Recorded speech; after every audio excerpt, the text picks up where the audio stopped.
You know the Costco Boys Boom song? Yeah. There's a part of that just sounds like the DK rap. And I think they just ripped the DK rap. Yeah. We bring the boom. It's the boom. Do, do, do, yeah. Performance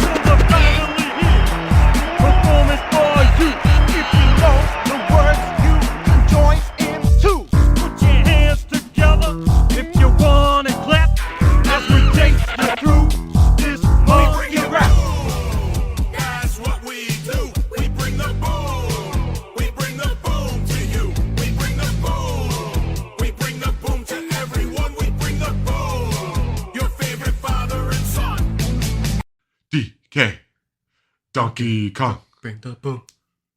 That's what we do. Do you think that mashup exists already on YouTube? I don't know. If it does, can you make it the outro? And if a not, mashup of that.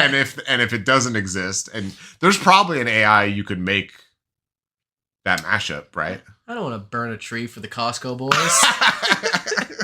There's a lot of people who take the DK rap and memify it where like just every word is coconut gun or something.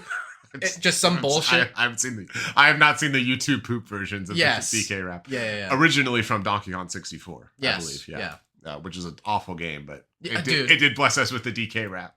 Fucking those Nintendo 64 collectathons. Yeah. It was just all like, oh, we could do 3D World now. Get the things. You know what made those games excellent though is they were great strategy guide games. And so For game facts. for being 10 years old when those games were coming out and having kids bring the strategy guide to school, no, like the Prima strategy guide, like the printed magazine, they bring that to school. That's like the coolest thing ever. You're just sitting there looking at this video game all day. Yeah. Just imagining the possibilities. When did Game Informer start being a magazine? It was like late 90s. Okay. Yeah. So I was a Game Pro kid. Okay. Because I was wondering, because I had that in middle school that people would read and bring in for drop everything and read day. Yeah, I don't don't remember guys bringing in magazines or like monthlies, but they would bring in the strategy guides for whatever new games they got, which was always fun. Yeah, I think I ended up being a Game Pro kid because that was what was available at the airport, you know, when I was getting on a flight. And so then it was just like, hey, I guess hey mom, can I subscribe to this magazine? And so that's what ended up coming every month. How much of it do you know? Not much. I know if he shoots you, it's going to hurt. I know right before that's the coconut gun part. Is Cranky Kong in it? Did they talk about Cranky Kong? No, Funky Kong's in there though. Oh, Funky Kong. I think, well, yeah, because Cranky Kong's the OG. He's the If we're talking about the lore. Yeah. Donkey Kong should be called Donkey Kong Jr. Yes. Well, he was at one point. Yeah, for like the original Mario Kart, I think they call him Donkey Kong Jr. Yeah. Anyways. So you throw him the brain destroyer. You're sitting there like a fucking baboon. Hey, fucking whiskey sour. I couldn't stop at fucking 3 or 4, right? Wow. I'm CM Punk, and I wish we would stop genocide, you know? Money blow. Oh, yeah, the clown. The only one of you buffoons who doesn't make me laugh. And as for you, I don't know you, but I'm sure you're a jerk.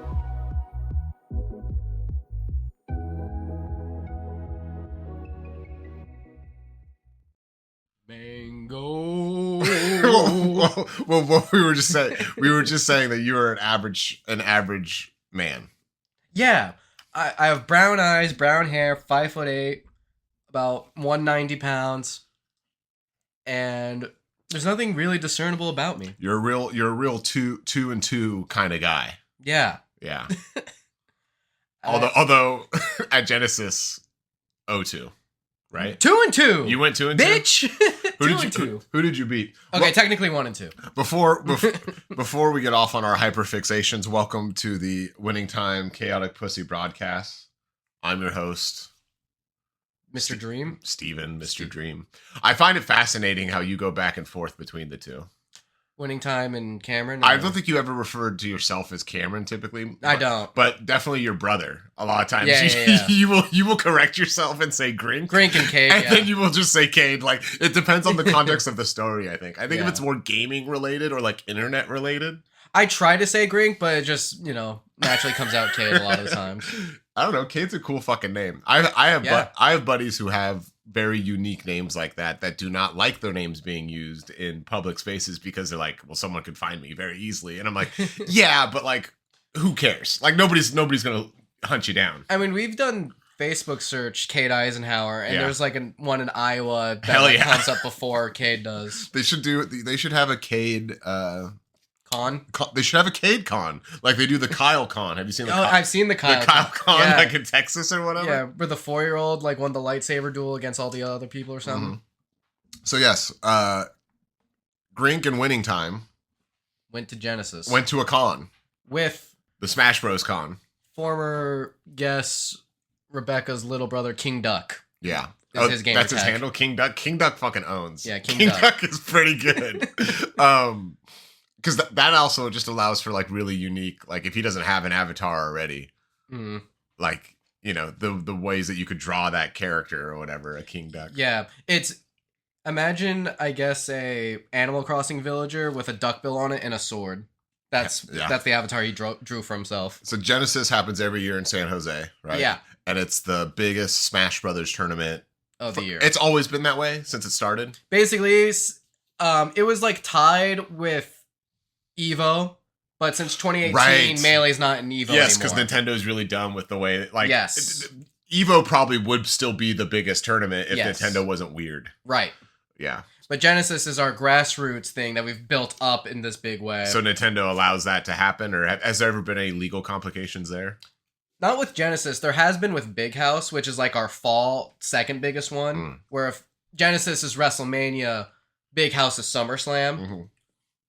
But there was trouble because we tried to do it, I think, online or something, and we were streaming it online. The old rule set allowed one of their stages to be frozen to be more competitive. But since it was frozen, it was clearly a modded version of the game. Oh, okay. So we've had to go back to the normal rule set where Pokemon Stadium's unfrozen and the transformations happen. That's where Nintendo has issues, because it's like a 20-plus-year-old game, and people want to say, like, oh, can we do these minor fixes? And then it's like, no. No, because that's not the game anymore. Yeah. Then you're doing illegal, violating the terms of service. Yeah. First thing on entering, is at the San Jose Convention Center, or where is it at? Yeah, it's at the San Jose Convention Center, and then on Sunday it was the Civic Center, which is right across the street. Is that like downtown San Jose? Yeah. What's the vibes like down there? What's the food like? So with King Duck, he's a kosher man. Okay. So we just basically got cheese pizza both days.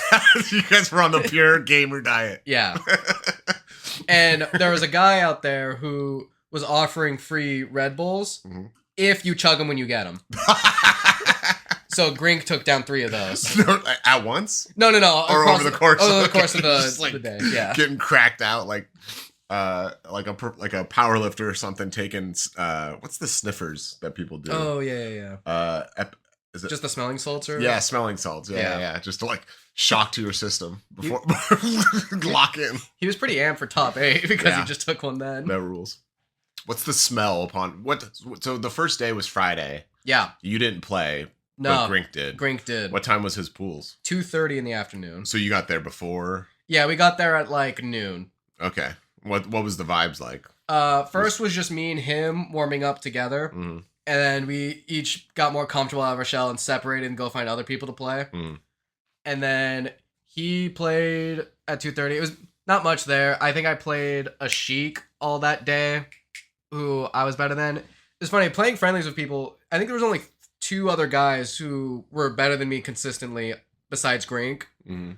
So I feel pretty good about that. And I feel like the results in tournament showed that as well. He had to play the second seed of his pool, which was this player named Fuzziness, who is a Fox, who is like a former top 5 player in Europe. Okay.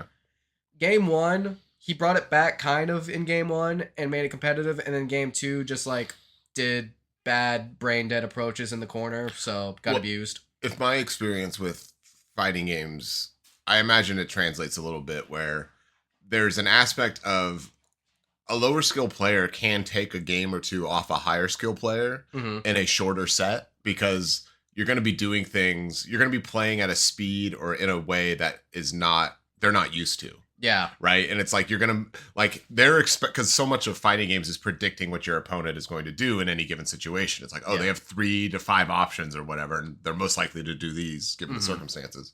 So what often happens that I've witnessed in tournaments is like, yes, a lower seeded player will take a game or two off, or in Smash case, a stock. Yeah. A couple stocks off a player, but then by game 2, you've been downloaded. You've been downloaded is the expression. Yes, it's been figured out. They see what you're.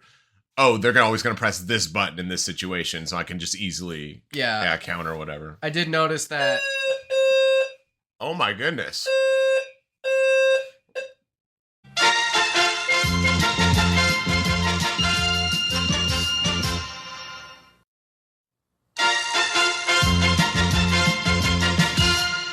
That got too hot.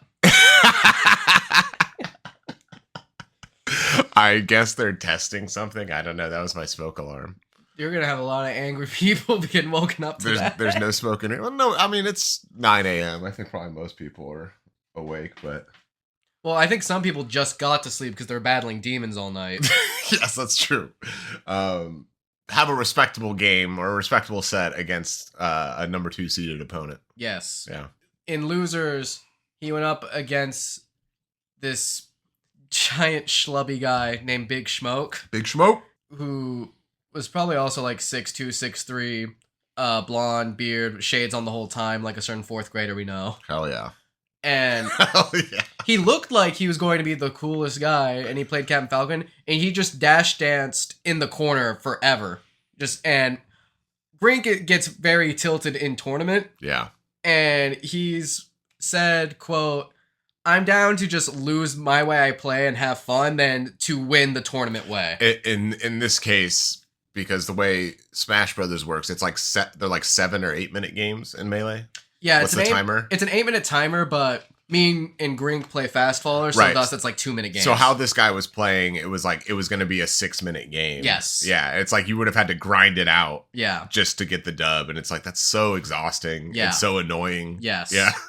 That's our approach to it. Yeah.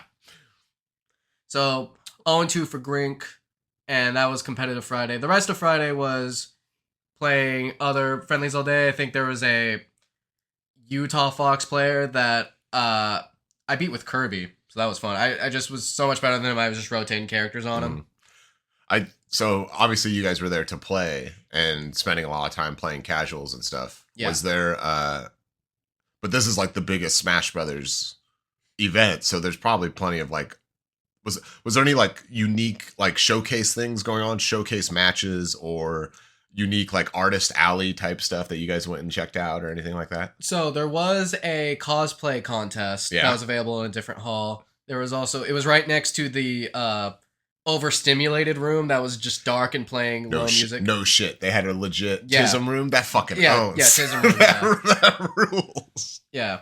Hell yeah. That might be a standard thing now at bigger conventions. I'm not a con guy in general. Mm-hmm. The biggest show I've been to, shit, I don't know if I've actually even been to like a proper convention. I've been to like some locals that were like, 100 guys in a room. Yeah. But if it was never for fighting games, I've never been to anything bigger than that. I know at SAC Anime there was also the Tism room. They have that same thing. Maybe that's just a standard thing now. They just recognize, So that, and then the other games besides Ultimate and Melee, Rivals of Aether 2 was a tournament that happened. Aether or Ether? I think maybe it's Ether. I don't know. I see an A and I'm just like, A. Same. The new Magic set is Ether Drift. Oh, okay. But it's AETH. Sure. Yeah, it's probably Ether. And in Final Fantasy, they use the term, Aether a lot, but it's to describe like your mana or whatever. Yeah. I don't know. And then there was a lot of other secret side events. Like there was a Brawl tournament. There was a Project M, which is this fusion clone of Melee and Brawl. Mm-hmm. There was a couple of N64 Melee setup or N64 Smash setups. Yeah. And then the beginning of the room is a bunch of merch like plushies and controller mod stuff and stickers and what have you. And then right behind that was a bunch of arcade cabinets. Like there's a bunch of DDR stuff, some Tetris stuff, racing game stuff. Pretty stacked for just things that happen.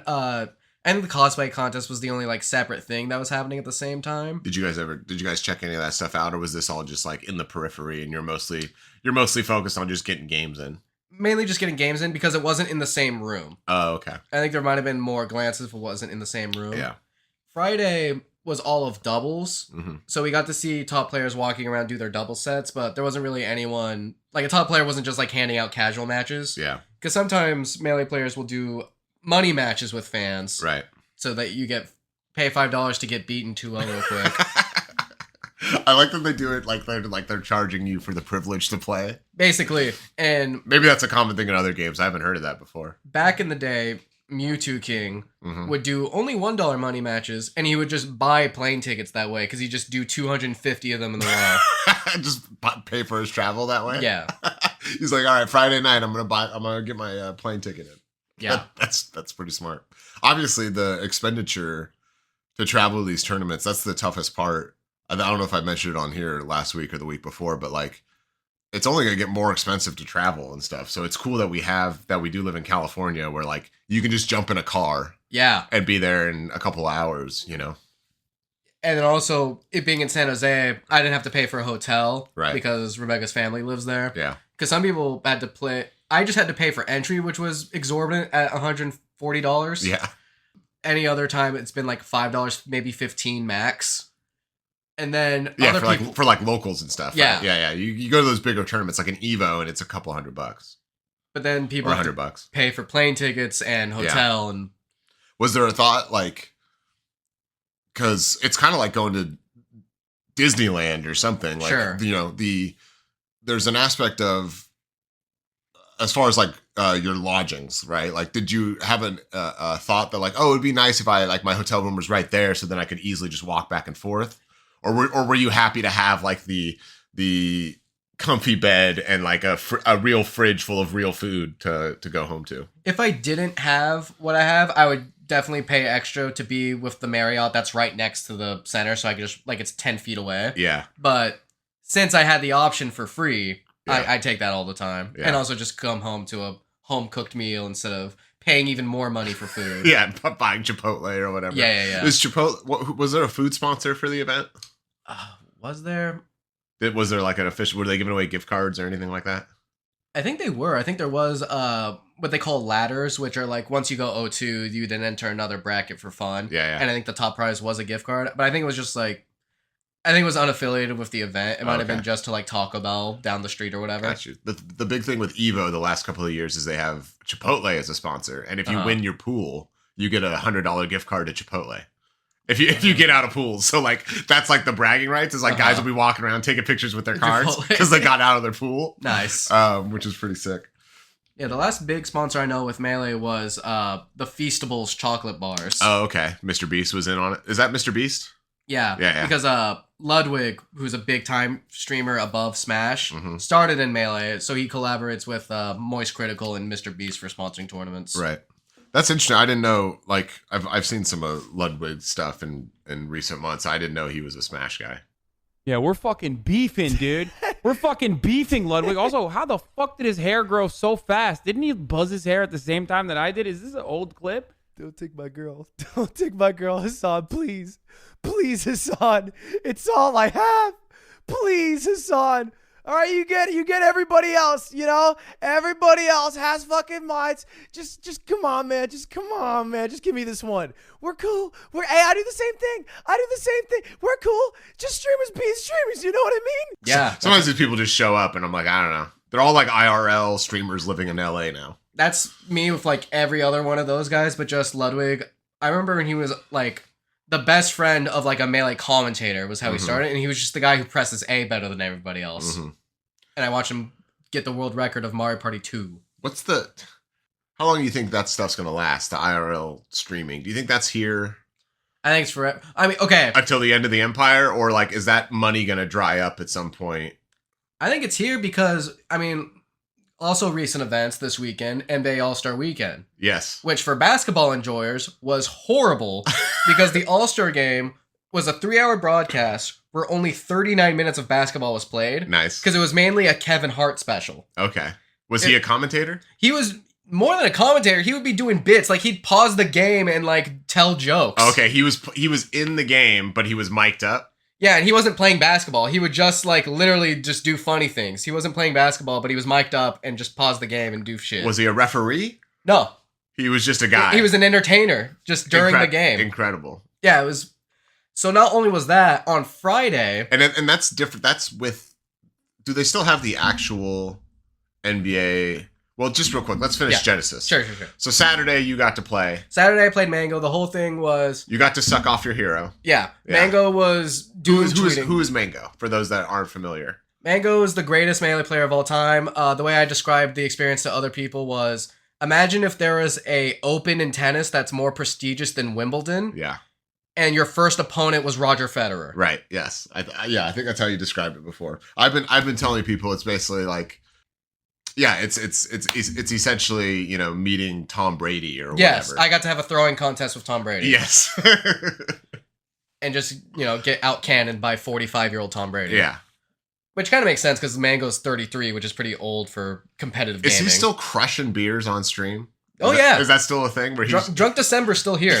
Wait, what is Drunk December? He's just drunk all of December? Yeah, he's just drunk all of December.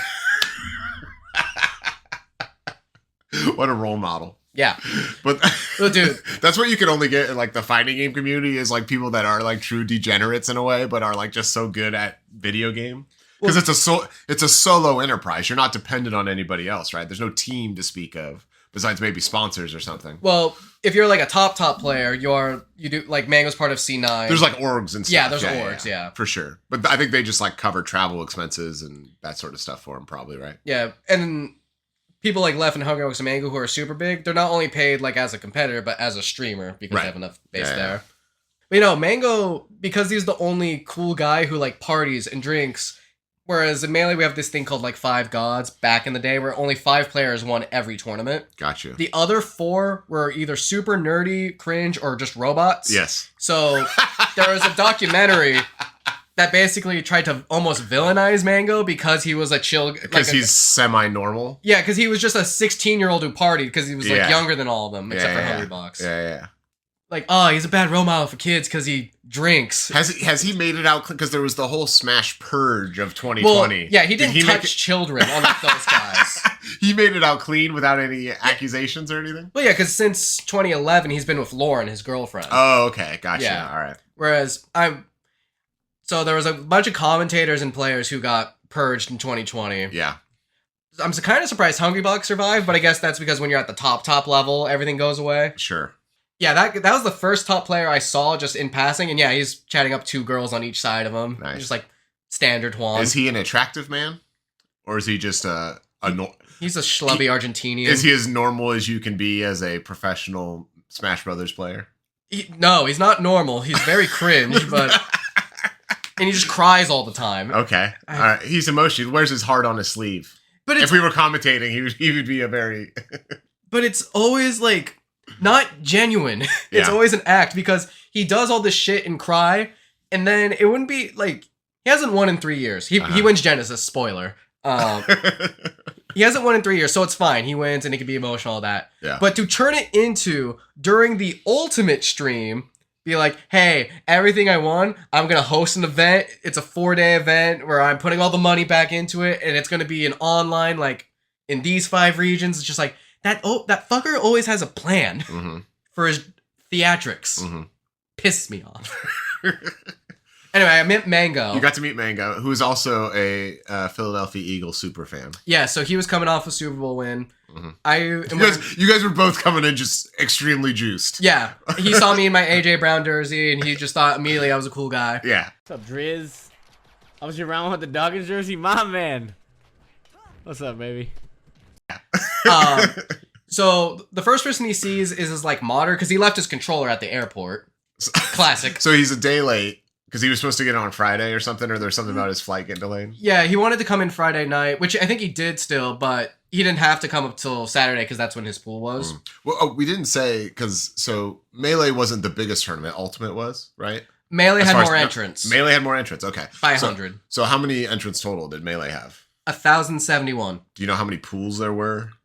Like 64. Okay, so there's a 1 in 64 chance that you would even be in the same pool as this guy. Yes. And not only that, but the stars aligned. Where I'm the first guy. Where you predicted, because of you being relatively unknown and the way seating works in these tournaments, you're going to be at the bottom, he's going to be at the top, obviously.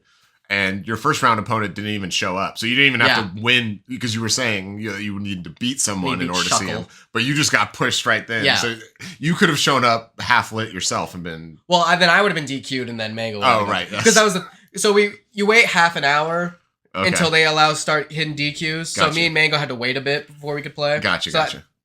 And So during did you get more time then to just sit around and like BS with them, or what was the? So the thing is, the dynamic? Every other top player can just walk freely without a crowd. Right. Mango is enough of a draw where I talked to him briefly because he just saw me and we're just like Eagles. Yeah. But then I backed off so that other people could chirp with him. I've heard this described before from different like fighting game people, and like when they're at events, even when they're like working, it's like as soon as they hit the floor, there's just people constantly coming up for photos and autographs. Yes, or whatever, he probably took like 45 photos before we played. Before you even played, yeah.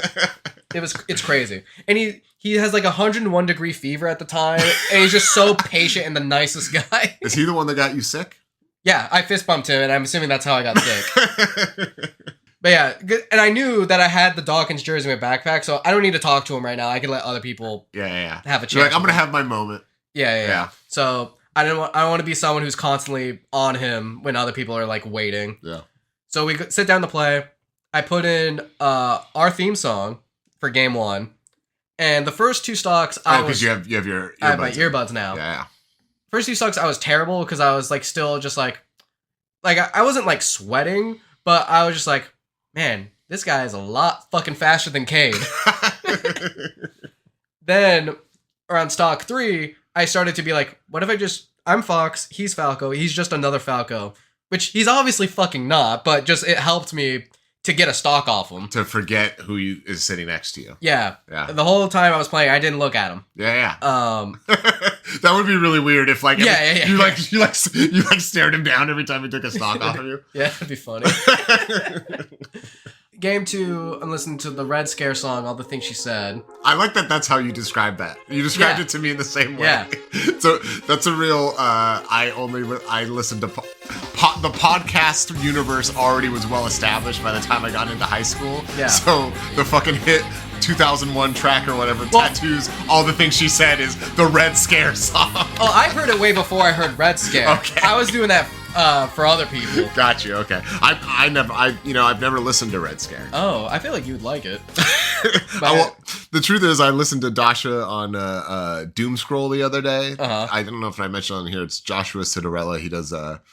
He's a guy who's been online for a while. He's he's got some degrees, and he basically has spent the last 4 to 6 years like researching like weird ideologies online, like because kids are getting into these weird spaces on Discord where they're just like saying, I'm an anarchist, libertarian with Marxist tendencies or what, like just all this crazy, insane, shit.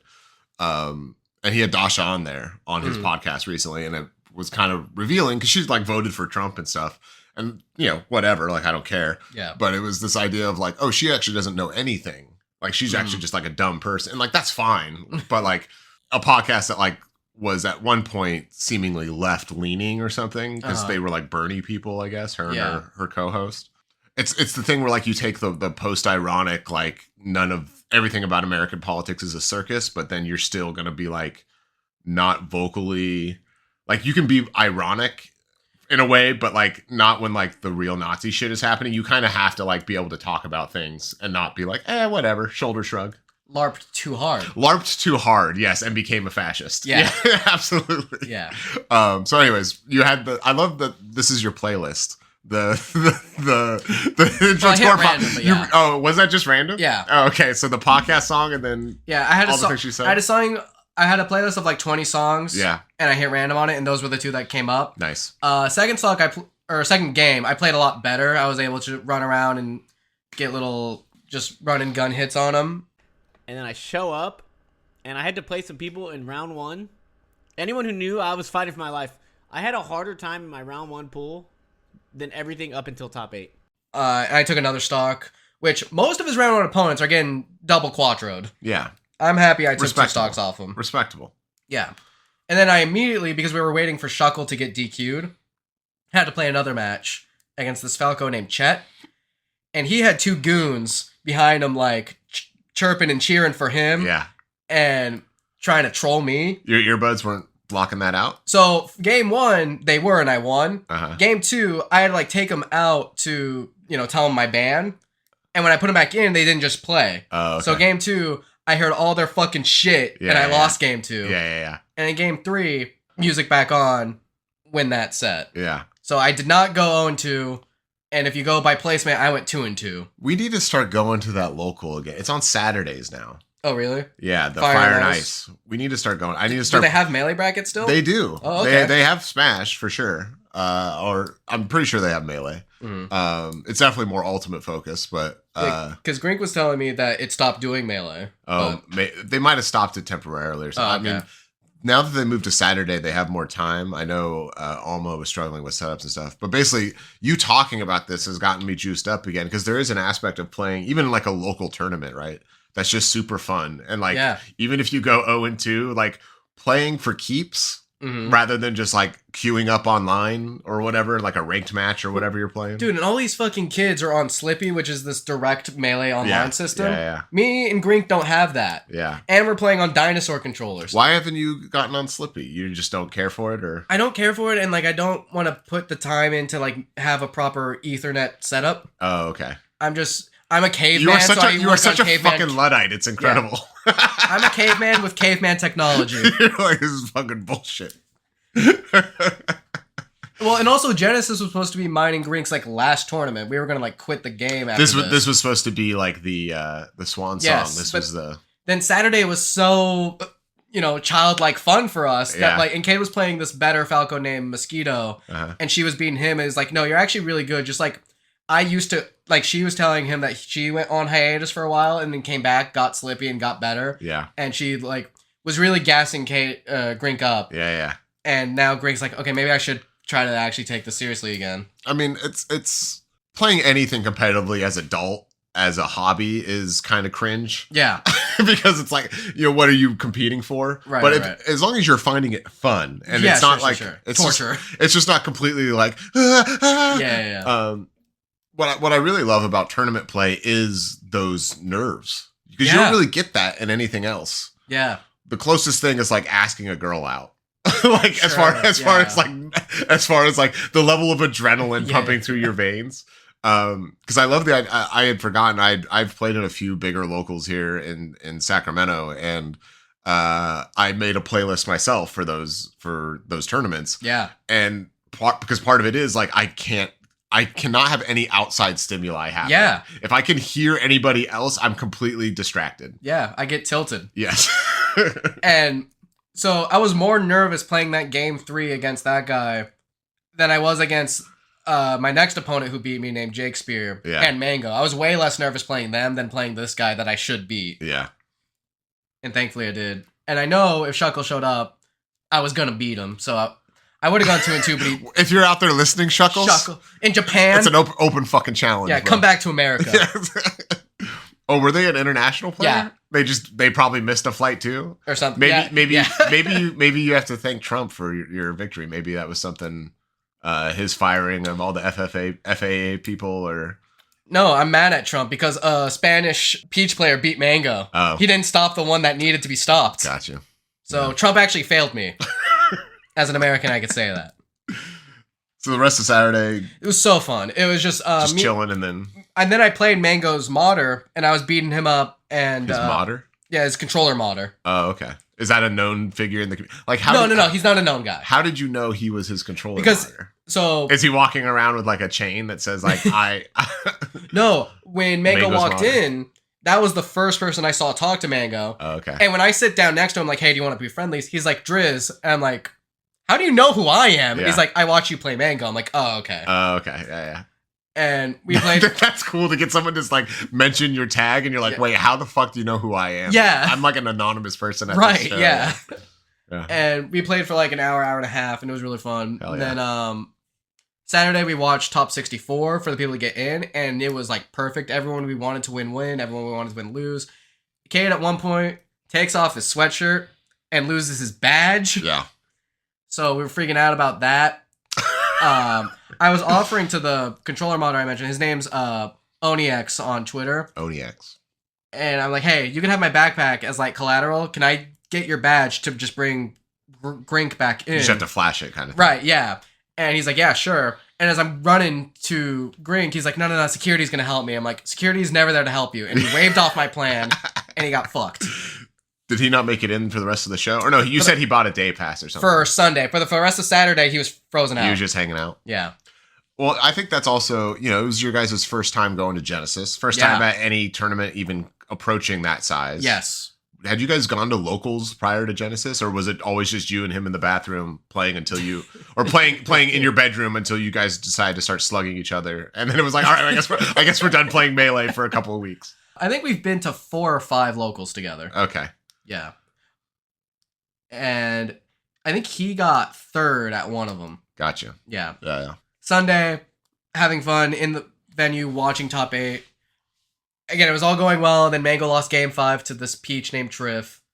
But then in losers, he had a game 5 set against Cody, who's number 2 in the world. And people were posting screenshots on their phone about getting like noise warnings because it was reaching over 100 decibels in there, us screaming for Because it was Mango. just so loud. Yeah. When it got to Peach Puff for grands, me and a wave of people walked out. And during that time, there was a top 20 player named Fiction, just walking around the Melee Friendlies, and like no one was talking to him. So I'm like, hey Shep, do you want to play? And he's like, yeah, sure. And I just got to play with a top 20 player for 40 minutes, and that was like the secret best part of this. One moment.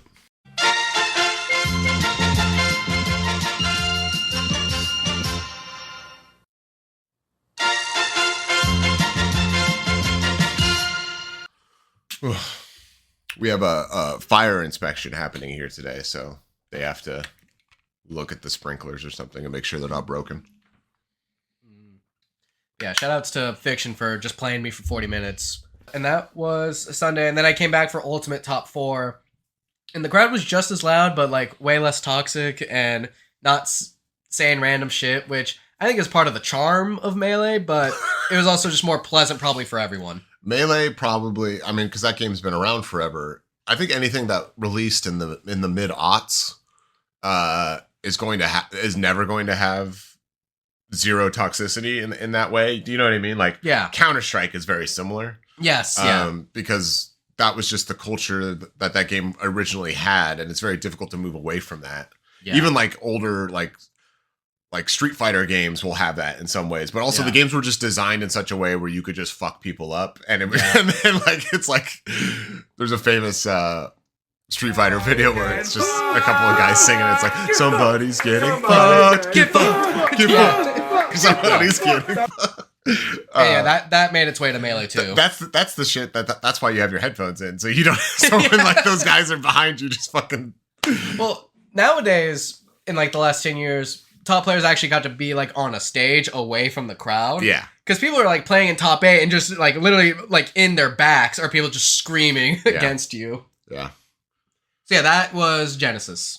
Very cool. 9 out of 10 time. 10 out of 10 if someone besides Hungrybox won.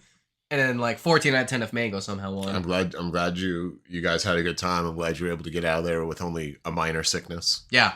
Gamer Pox was going around. The Gamer Pox. I found myself with this and the Eagles when Trump got elected the first time and when COVID hit, that's when my life was kind of the best. I don't know why everyone's suffering made my life. 2020 was the best year of my life, dude.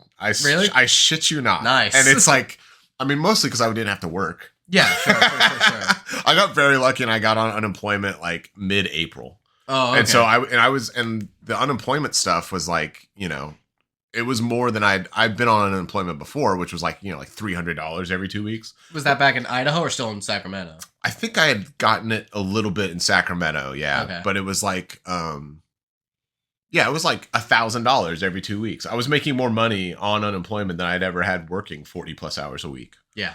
It was crazy. And like, not only that, but I had all this time to like, pursue hobbies and like enjoy my life and, whatever. Yeah, that was the craziest thing like about that entire year is like I know a lot of people unfortunately, depending on where you worked had to keep going into work and that kind of stuff, but yeah. Yeah. Everyone else is freaking out, and I'm just sitting there chilling, like leveling my 8th job in Final Fantasy.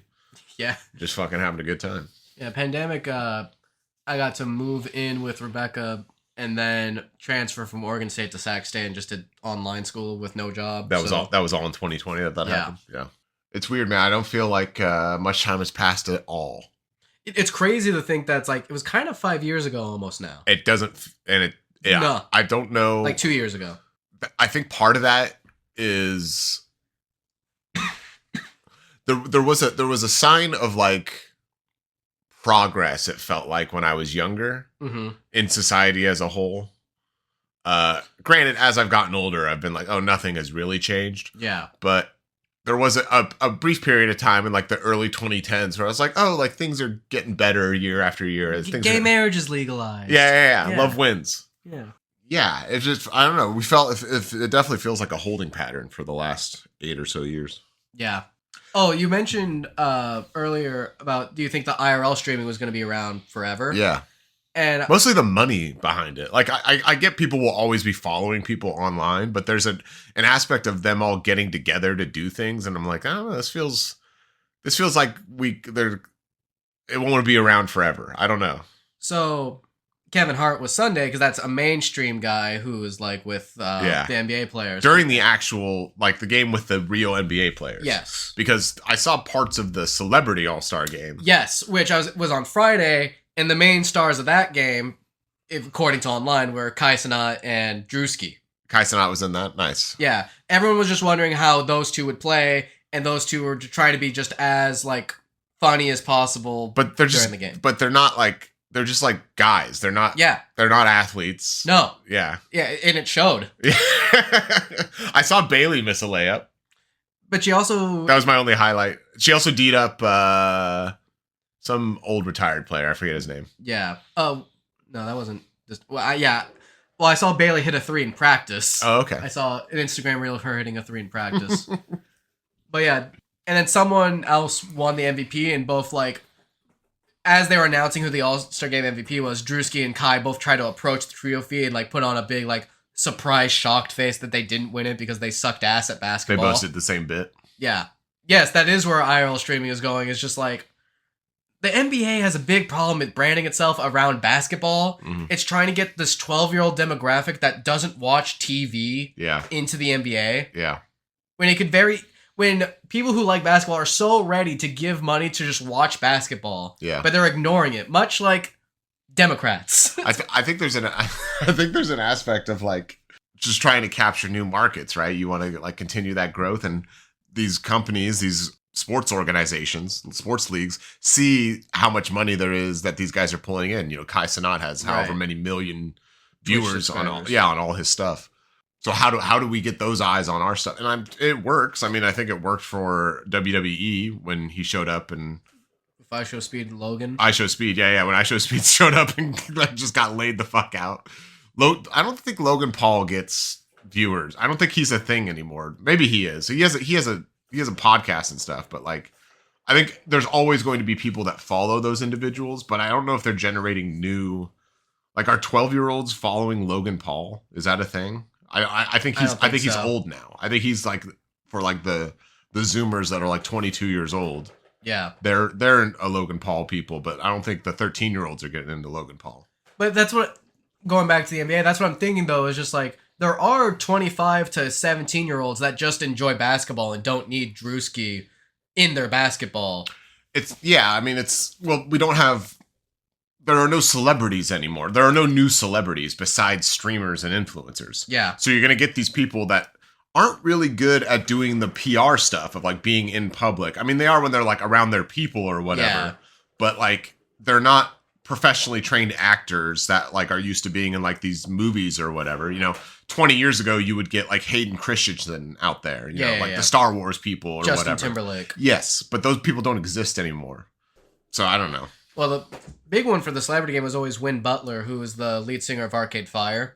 Okay. And he was actually like good at basketball and just won the MVP every time. Was just out there balling. That and the former like Secretary of Education would also just get like 20 and 10 every celebrity Who was game. that? Do you know the name? I don't remember the name.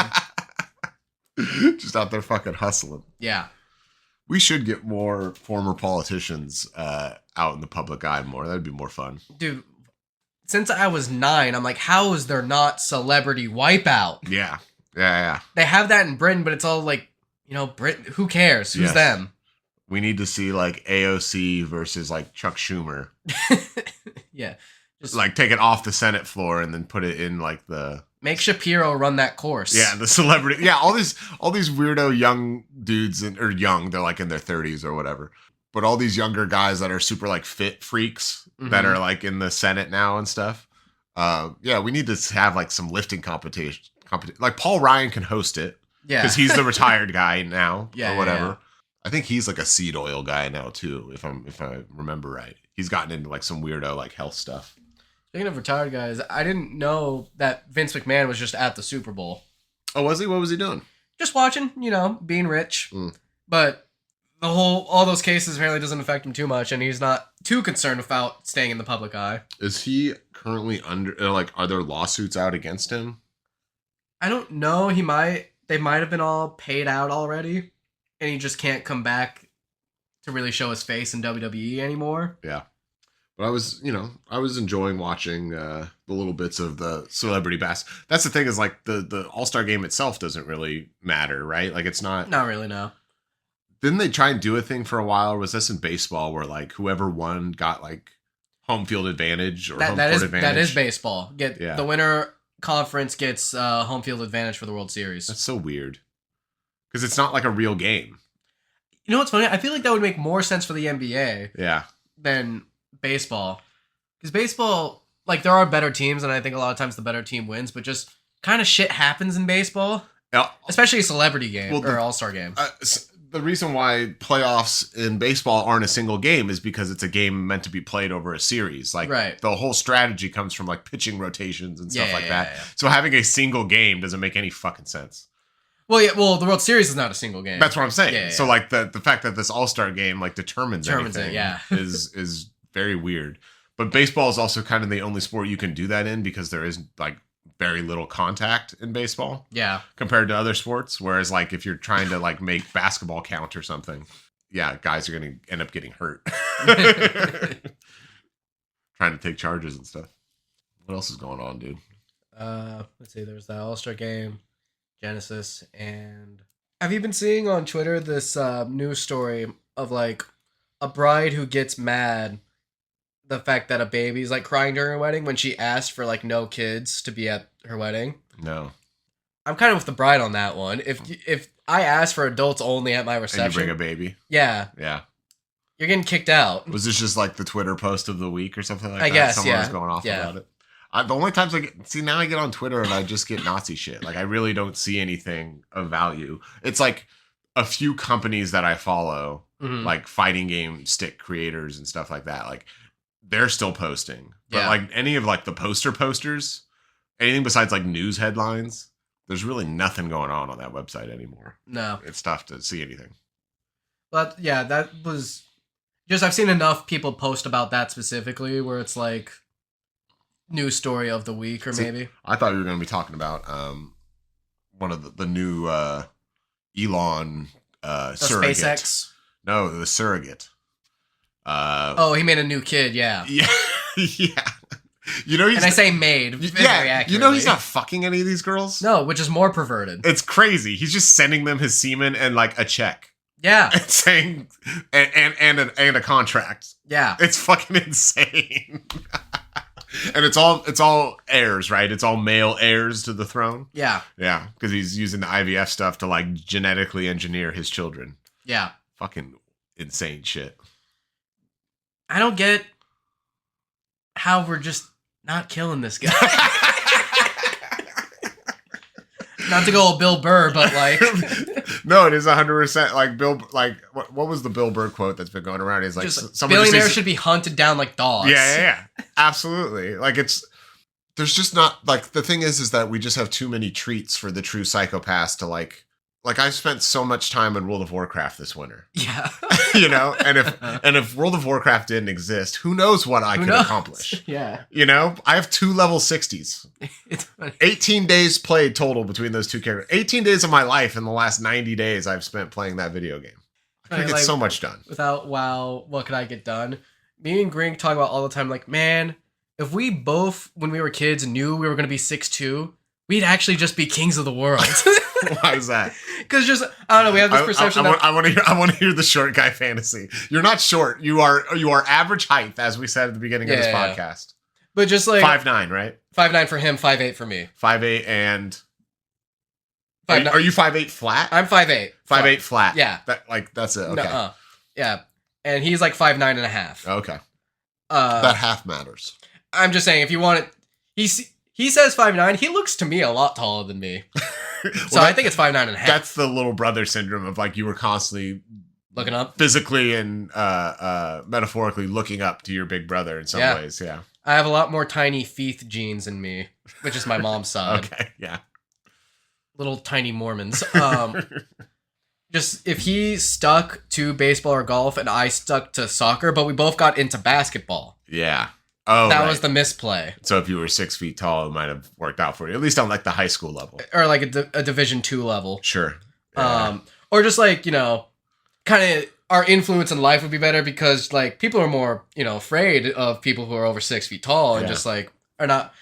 If you're 5'8", people are going to give you more shit than you deserve. Yeah, absolutely. It's incredible how much conflict I've avoided in my life simply because I am a above average height individual. Right. And just, you know, most CEOs happen to be 6'2" or higher. Just it's great being a fail son. I'm going to tell you what. It's a nice life. Have I told you the story about like how I didn't even realize I was very tall until I was like 23 years old? No. I was living in Arizona. Like growing up, I played a lot of sports, and so I think naturally I just developed friendships with guys who were also bigger or athletic or whatever. Yeah.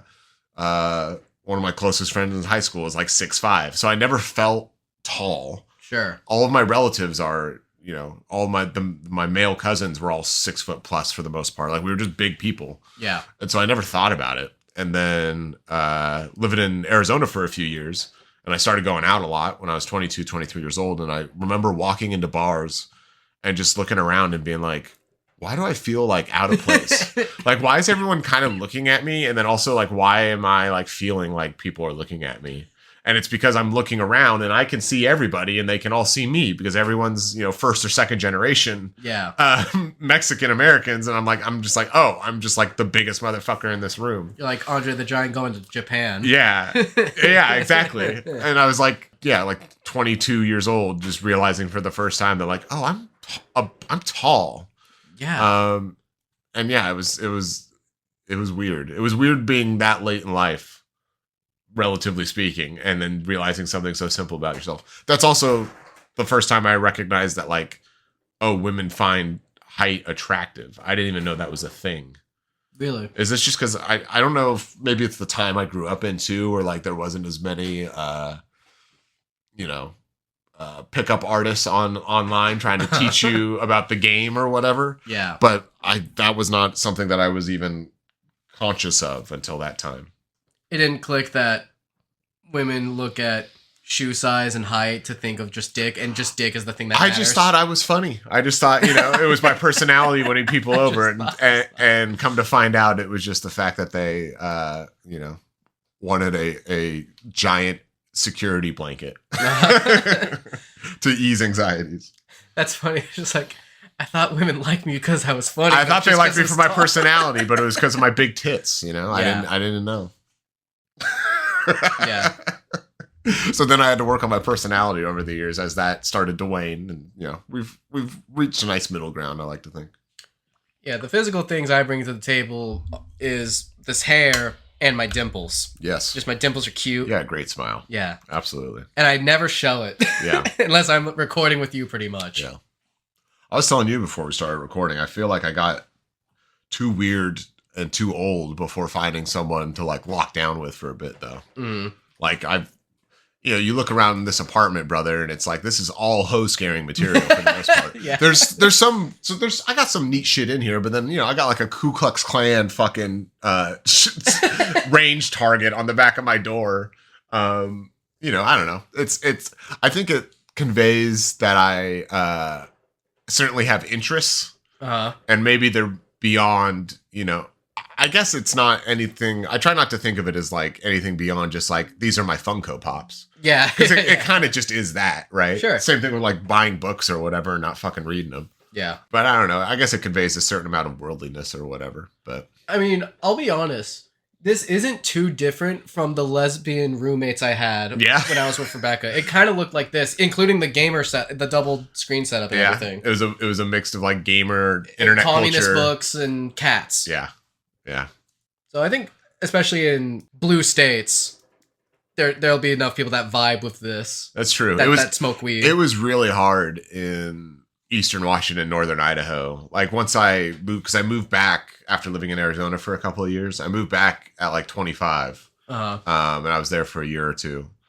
Yeah, getting on like dating apps or trying to talk to people, like it's just so far removed from your worldview. It's like if you actually give a shit about the world around you in a real way, it's very hard to find people that also kind of care. Yeah. So many, like you get on a fucking dating app, man, and it's just people talking about like their career and that they love to travel, and I'm like, I don't give a fuck.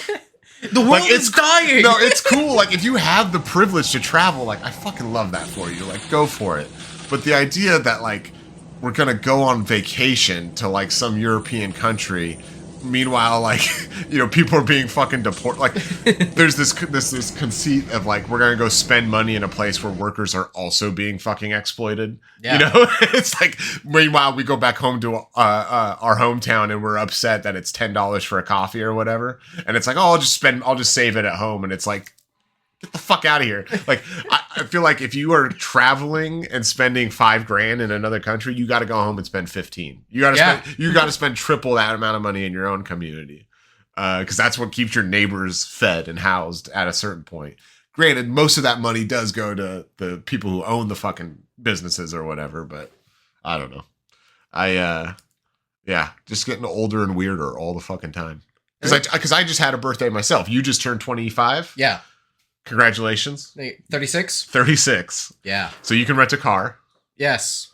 Is there anything else, like hitting 25? Did you have any like, damn, okay, I thought at 25, because I had this thing in my 20s where you hit certain milestones and you're like, oh, maybe this will, but like, obviously your life goes how your life goes. Did you hit 25, or when you were like 21, were you thinking at 25, X, Y, and Z will happen? In April, I want the beard to come in finally. That's it. That's it. By 25, you figured you'd actually have a full beard? Yeah. I figured. But we'll see. Did you think you'd still be in school? No, dude. Oh my god. So sad.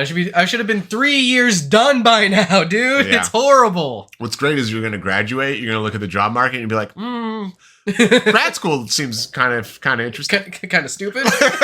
Kind of a waste. Let's go get a English. Let's go get a master's in English. Well, what's nice is if I do the laziest thing and stay with Maryhill, yeah, I could just, once I get just the first degree, I could slip right into just. It's how a lot of people end up doing it. Not just at our job, but just in general. Like you just kind of find whatever's the easiest. A principal path. that likes you, and then you're just in there. I haven't managed to figure that out yet. Where it's like there's a lot of easy paths I could have taken in my life where I was like, oh, I could just do this for the rest of my life. But I hit about the 2-year mark with any job, and I start panicking. Yeah. I'm like, I gotta get out. I gotta find something else. That's basically what happened with Fox too. Yeah. Is he thought like, I'd have this job for like 9 months and then go to someone else, and then he was there for like 2 years. And it started just weighing on him. Yeah.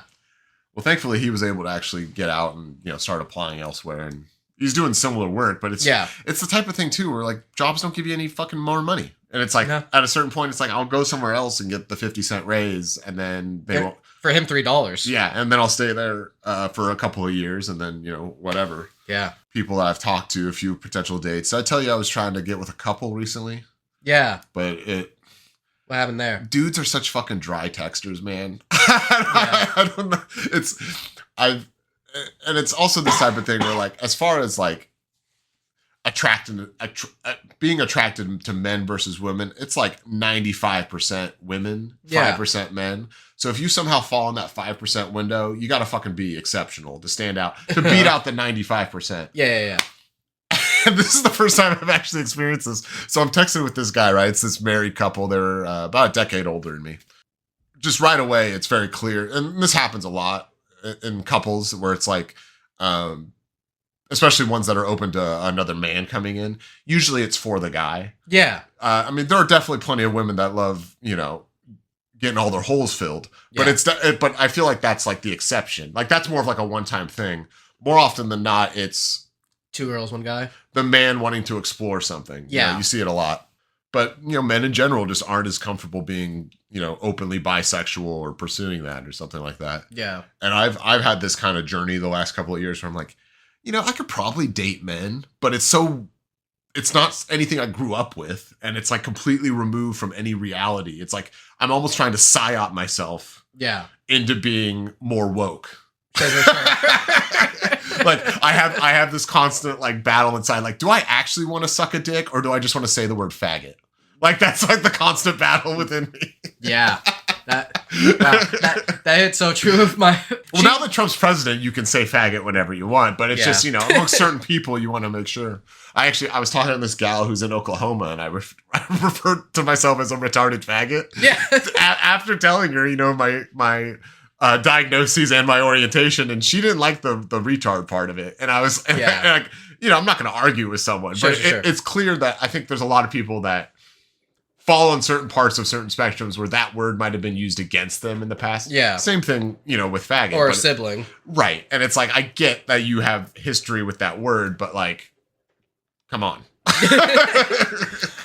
Well, 18 days in World of Warcraft in the last 90. I feel like I've earned it. Okay. Like if that doesn't give me the pass, like what does? One time when me and Greek were going to a Giants game, we're on the train and we just heard this homeless guy going, J-Cats, California's just full of J-Cats. And we're like, what the fuck does J-Cat mean? And it just means retarded faggot. It's an Oakland slang for retarded faggot. Hell yeah. So J-Cats is the get around now for me. I gotta bring that back. Yeah. So I'm texting this guy and, it's whatever, but it's just so dry. I'm trying to be very like, and I always text like this. I always got like a lot of emojis and stuff like that because you got to punch it up a little bit if you're doing texting. I usually do voice memos because you can actually express yourself that way a little bit. If we're not going to talk on the phone or whatever. But eventually I realized that he was a gamer. He said something about, it was around the Super Bowl. His partner was going out for it, but he was going to, with some other Chiefs fans, and he was going to stay home and play video games. So I was like, oh, what games you going to play? I was like, fine. Finally something. I feel like if I'm going to be with a man, it's just going to be a bro that like I can also like make out with or whatever. Yeah. Like it's fine. Marry a friend. Basically, I mean that's the same thing as like a romantic relationship with a woman, but it's like we very rarely does everything line up where a woman has this similar interest to mine. Yeah. Just because of how we're brought up or whatever. Probably my ideal relationship with a woman is going to be someone who's like a Sims player. You know what I mean? Well, yeah. That's where she spent 18 of the last 90 days is, building her perfect life in The Sims. Meanwhile, it's the damn bitch. You look at them like this, like surrounding her. With being with someone for over 6 years, six fucking years. That's crazy, bro. That's a fourth of your life, almost, or six. God, that's crazy. A lot of it is about 70% of your interests as the man get pushed on her. Yeah. And you take about 20 to 30 back. Yeah. Because that's just patriarchy, though. Yeah. And she, not quite Sims, but is very into Stardew Valley and those type of games. Yeah. Whoever I end up with, there will be a lot of parallel play happening. Yeah. Where we're in the same, we're going to be in the same room together, but we're not really talking. Yes. It's awesome. It's nice to just be able to sit and exist in the room without feeling the need to talk. Yes. Ever. Just like to show that you still care. Do you know how difficult it is to find someone like that? Because we don't leave our fucking rooms. So I can't, like, how am I supposed to find that person? Yeah. It's very difficult. But anyways, texting this guy and we started talking about games and he's talking about Marvel Rivals. Okay. Are you familiar? Yeah. Okay, so it's like the new Overwatch, but it's got hero shooter, class-based shooter. Spider-Mans. But it's all the Spider-Mans. So I'm like, all right, like there's an aspect of Marvel Rivals that like I get why it's so popular, right? It's this heavily like it's basically the most well-known IP in the world at this point. So it's bringing in all types of people. So I'm like, okay, I gotta suss out like what kind of game player is he? Like, is he just whatever? Is he doing ranked matches, like what's happening. Uh, So I started asking him like who he likes to play as, and he mentions a couple of characters, and I'm like, oh, that's cool. You normally play like this role. He's like, oh no, I just kind of play like. I'm like, okay. I was like, he said something along the lines of basically I was able to suss out that he was a fucking casual. yeah, it can. And it ruined it for me. And I was like, I was like instantly turned off, and I was just like, okay, I guess that's one of my icks. You're, you're not about that life. No. Like, Get out of here. like if you want to.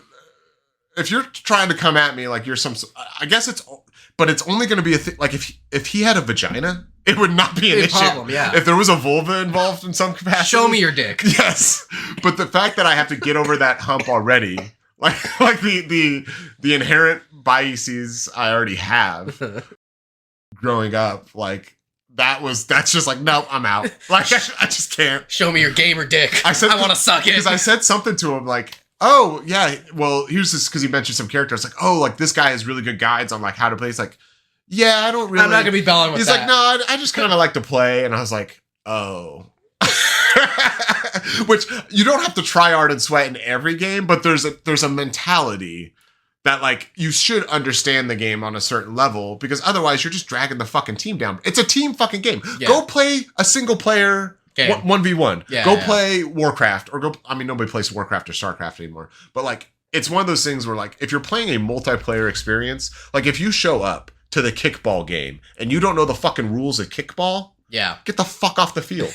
Like spend 5 minutes learning online how kickball works. I don't know. Or just watch as we play for a bit. Yeah. Or, I mean, there's also an aspect of like, and I see this with like kids at work a lot where it's like, you know, you don't have to participate. You could actually just observe. Yeah. And then learn kind of what's going on. But instead of, and you know, obviously I get it. It's fun to just jump in. Yeah. But if people already know what's going on and you're just kind of jumping in, you're dragging down the experience for people. Yeah. And there should be some amount of, you know, gaming has done this because there's no more community servers. It's all matchmaking stuff. So there really is no casual way to enter a game anymore, unfortunately. Yeah.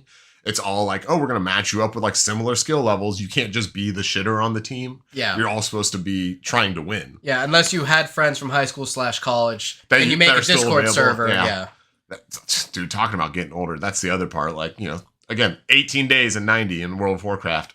Like, I have 2 level 60s and which is the max level in the version of the game we're playing. Yeah. And nobody else has hit 60 yet besides my buddy who has 2 young children at home because he's found a way to play at work. Okay. My other friends who only have domestic partnerships, and I hope they fucking hear this and get on and fucking start leveling their characters because it's the same thing as fucking this game came out originally in 2019 when they like relaunched it. Uh-huh. There's very little incentive for me to play once I've reached max level if I'm not playing with my friends. Yeah. Because, yeah, I could try and min-max it and get all my numbers up or whatever, but to what end? Yeah. You know, at a certain point, I come out of the depression and I'm like, what am I doing with my life? Yeah. Because I'm not making memories with my friends. I'm just seeing numbers get bigger on a computer. So, to get into my tism a bit. Yeah. I've been out of because I don't buy new games really. I kind of just look at the same shit and I have it on the wall. Yeah. And I haven't been gaming anything in a while besides Lego, Harry Potter, and me and Rebecca trying to 100% that. Finally, I've stopped. Like, I have nothing on my computer I want to do anymore because now the computer is just schoolwork for me. Yeah. So I've been 100%ing Mario Baseball because there's a YouTube channel who I like that are just like 8 college bros playing that game and have a little league of their own. Yes. So I have them on as it's like you're playing with your friends. Kind of, yeah. It's like I've beaten the game before when I was a kid, but I never 100%ed getting all of the little unique star missions where like with fucking Blue Pianta, you have to drop a bunt that drives in a run or whatever. Okay. So I have to do these little star missions for each character. This is a GameCube game? Yeah. Mario Superstar Baseball. It's incredible how good the GameCube was, dude. Brother. As far as first party stuff. Yes. As far as first party stuff, like it makes sense why you got stuck there. Yeah. It's so much better. Because the next console was the Wii, right? The Wii, yeah. Which was just trash. Yeah. There was like there's a Super couple single player experiences. There's a Galaxy. There's a what was it, Zach and Wiki's Treasure Hunt or something. There's like some unique one-offs. Yeah. But for the most part, that was not a good console as far as like there's no games that have any lasting appeal there. It was all just waggle your dick around. Yeah, because the only thing that co-op on that is the new Super Mario Bros. Wii. which now there's just New Bad Super Mario game. Bros. Deluxe. That's the worst co-op game. That's the one where you can like knock each other down and stuff, right? Yeah, that's you troll them. Yeah, it's fun when you're 10. Yeah. It's extremely frustrating. Have you ever tried to play with other adults that aren't good at the game? Yes. It sucks. They're constantly in a bubble, and you're just stay in the bubble. just stay. Let me do this part. Like, just stop. And I've only done it like I feel like that would ruin a relationship for me if I was with somebody. Like, you know, again, I have friends who will text me and they will say, she doesn't hold B to run. And I'm just like, listen, you should have talked about this in the prenup. I don't know what to tell you. Well, the thing is, we've won a couple times. She's even, or maybe even slightly better than me at Overcooked, which is like the ultimate relationship ruiner. Sure. So if we can go through the Overcooked wars, we could play any game together. That's true. Because that's the co-op experience where it's like I'm really dependent on you to get something done. And there are times where where me and her are both like, why the fuck did you serve that? That's out of order. It's fun to have something where you can yell at each other about something that doesn't matter. Yeah, it's awesome. I think that's probably actually healthy for most relationships. Yeah, because we never fight. Yeah. And really the most we get, not even manage it, like we're not thinking about it when the game is turned off. Right. But it's like, dude, I can't believe you failed to, like, you burnt the patty. I can't believe you failed to chop that cabbage. It was the simplest thing. Yeah, dude. I'm running 7 different timers over here. All you had to do was chop the cabbage. Turn in the wrong fucking plates. I guess, yeah. You have to, I think with every successful relationship, as someone who hasn't been in one in many years, there is an aspect of, like, you got to be able to find a way to be aggressive with each other. I guess a lot of people find that in the bedroom, I guess. Yeah. But something where you can kind of get your feelings out in a way that's healthy. You know, obviously talk about whatever's bothering you, but I think it is fun just to hoot and holler. Yeah, because that's the only time we like yell at each other, unless we're like, there's some troll. We do a little trolling. Where she'll do bits of like stealing my clothes or whatever when I'm trying to like get into them for work or something. Like she just hide stuff on you, like like you're living with a raccoon or something. Yeah, or she'll like just start putting them on herself. I'm like, what the fuck are you doing? It's like I have to go to work, and she's like, eh. Oh, you're gonna wear this? I was gonna wear this today. Yeah. The closest I get with that around here is these cats will like sit. I'll pull clothes out and then they just sit on them, and then they just stare at me. Well, much like the cats, if she were to do that, I would just also pick her up and throw her. Yeah, it's a lot of that. I can't believe I'm 36 years old. I'm halfway through my life expectancy. As a taller guy, I think 72 is a good age 72? To aim for. You know? My dream was always 82. That last 10 years, though, like, do you think it's going to be any good? It depends who I'm with. It depends if I get to retire and actually get to enjoy it. And if your brain is still there. Yeah. I think I'll be okay if, like, my body starts failing. You know, because then you just develop, it's just more of a challenge to, like, mindfulness. But when your brain starts slipping, I think that's the hard part. Sometime in the next 10 years, I'm going to learn how to be able to play Melee without any of the hardware I grew up with, so that I can kick my grandson's ass at it. So the extremely strong stance you have of, like, you know, no, what's the type of controller that everyone uses? Boxes, rectangles, cheater things, typewriters. You're going to have to adapt, and you'll just be using some, like, Neuralink style controller. Oh, dude, it's so funny. Every Melee player is like, if you take away the controller and I just play with my mind, I'd always win. Yeah, I'm so much smarter. Because your reaction times are instant. If it's just the thought you have, but it's getting the thought into your hands, into the game. That's the skill. That's the whole skill. Can I sign off? Yeah. All right. Till next time, pussy eaters. Yeah. We'll see if we ever make a Discord for Winning Time Tapes. That's going to be called the Winner Circle. Nice. We got a lot of ideas. Yeah, just not a lot of execution. Not a lot of execution.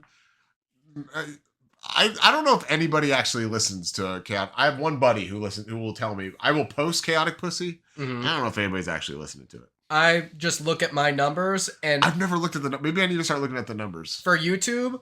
It could vary between 8 and 25 views. That's pretty good. Yeah, and then those are clicks. For Spotify, it's about after each episode's up for a month, it'll get up to like 11, 12 views on Spotify. Hell yeah! Well, to the 10 people out there. Yeah. See you next time.